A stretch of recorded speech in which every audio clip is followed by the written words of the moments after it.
Mas Ahmad mau kemana? Mas, mau kemana? Umroh. Oh iya. Ini naik apa? Rasulullah bersabda, janganlah kalian bersusah payah melakukan perjalanan jauh kecuali ke 3 masjid, yaitu masjidku ini, Masjid Nabawi di Madinah, Masjidil Haram di Mekah, dan Masjidil Aqsa yang ada di Palestina. Hadis riwayat Muslim.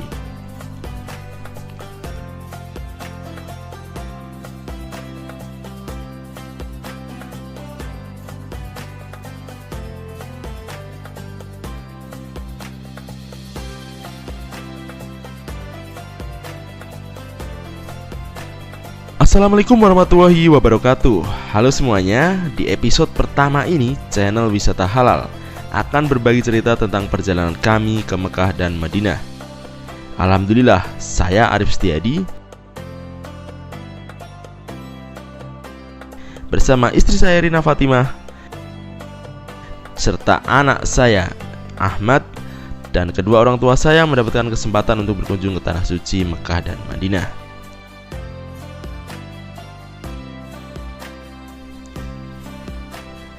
Mekah dan Madinah merupakan tempat yang sangat spesial bagi umat muslim di seluruh dunia. Kota suci ini merupakan pusat peradaban agama Islam. Dahulunya, Nabi Muhammad SAW yang merupakan manusia terbaik di muka bumi ini lahir dan menyampaikan wahyu dari Allah SWT berupa Al-Quran terhadap seluruh umat manusia di dunia. Selain itu, di Mekah terdapat Ka'bah yang berada di Masjidil Haram yang merupakan kiblat sholat bagi seluruh masyarakat muslim di dunia ini. Rasulullah bersabda, sholat di masjidku, Masjid Nabawi, lebih utama dari 1000 kali sholat di masjid selainnya, kecuali Masjidil Haram. Dan sholat di Masjidil Haram lebih utama 100.000 kali lipat pahalanya dari sholat di masjid yang lain. Dengan dilipat gandakannya pahala ketika sholat di 2 masjid tersebut membuat banyak orang-orang berlomba-lomba untuk datang ke tempat ini dan melakukan ibadah di Masjid Nabawi dan juga Masjidil Haram.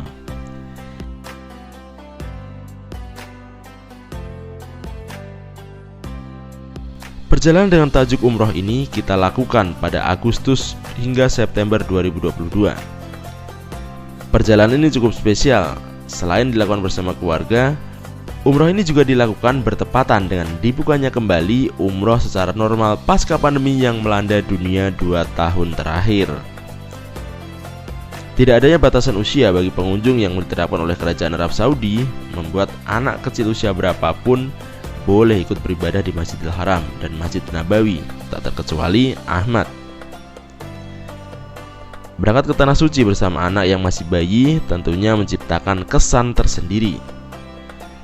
Persiapan yang dilakukan tentu saja berbeda dengan yang dilakukan ketika berangkat adalah orang dewasa. Peralatan penunjang bayi seperti stroller, gendongan berbagai macam, mainan, serta pakaian bayi berbagai model tentunya disiapkan untuk menciptakan kenyamanan ketika perjalanan maupun ketika di Tanah Suci. Kemudian tak terkecuali, makanan yang dikonsumsi harian di Indonesia juga dibawa jika nantinya sang anak tidak mau makan makanan yang disediakan di hotel. Bismillahirrahmanirrahim. Ini kita mau berangkat dari Solo menuju ke Jakarta. Di situ nanti siang insya Allah kita langsung terbang ke Madinah bersama keluarga. Ada Ustadz Hanafi di belakang.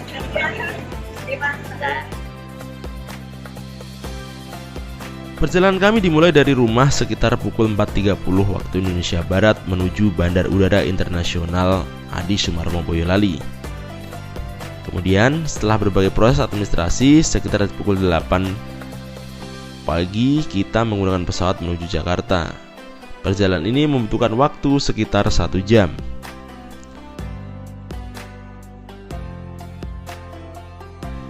Sampainya di Jakarta, kita beralih ke Terminal 3 Internasional untuk kemudian berpindah pesawat yang akan mengangkut kami langsung ke Madinah.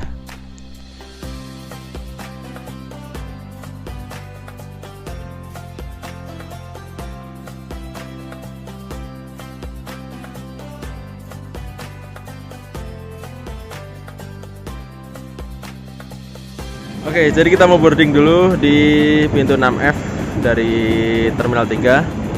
Mau langsung ke Bandara Prince Muhammad Abdul Aziz di Madinah.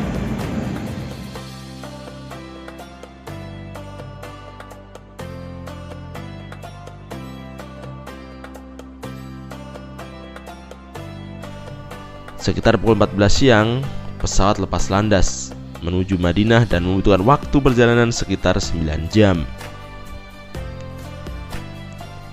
Alhamdulillah, selama melakukan perjalanan ini, Ahmad tidak rewel dan cukup menikmati perjalanannya.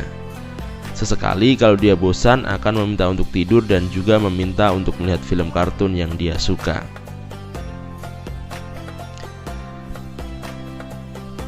Perjalanan kami sampai di Madinah sekitar pukul 20.00 waktu setempat.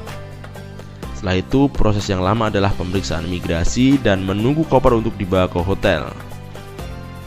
Perjalanan panjang seharusnya melelahkan tergantikan sudah dengan rasa haru dan rasa senang ketika menginjakkan kaki di kota Nabi.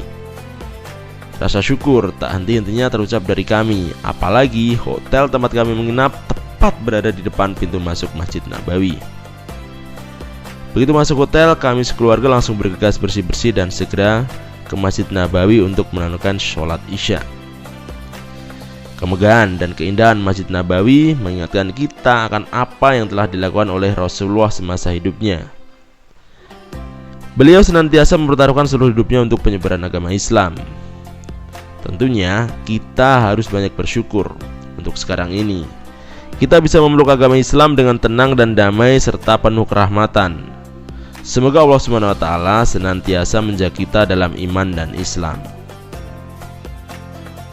Assalamualaikum warahmatullahi wabarakatuh.